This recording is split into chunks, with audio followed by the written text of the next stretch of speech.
Je m'appelle Justin Talia-Deki, je viens de l'Australie.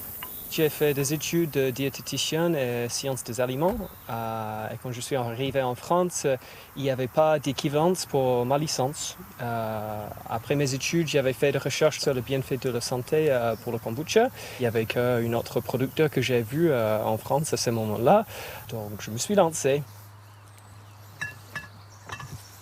Le kombucha, c'est une boisson faite à base du thé et du sucre.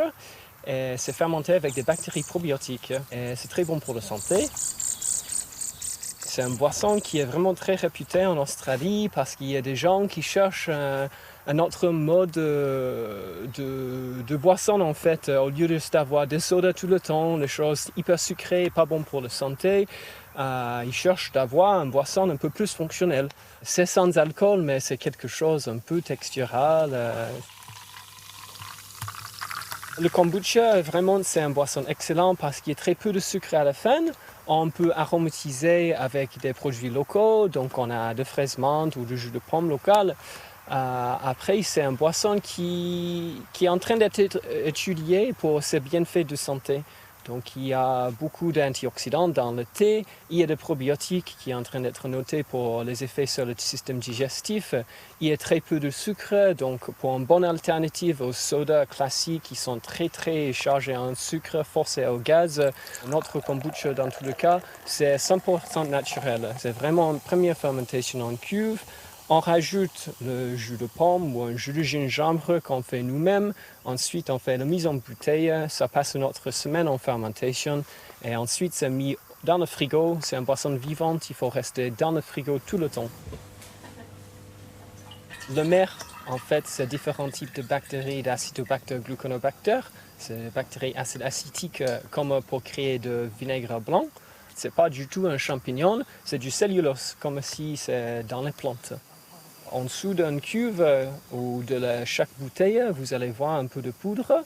Et ça, c'est la levure. C'est la levure qui fermente le sucre pour créer de l'alcool qui est ensuite transformé par le mer au-dessous. Et le sucre est consommé durant la fermentation. Mais il faut avoir ça pour nourrir la levure, pour pouvoir nourrir les bactéries dans la mer. C'est magnifique parce que on utilise de l'eau de source ici, un certain type de sucre et de thé. Et si je vais donner une mer qui a une certaine composition à quelqu'un d'autre qui va utiliser un autre type de thé et leur eau qui est différente, peut-être un peu plus calcaire ou plus de chlore, ça va changer complètement ce qui est dans la mer.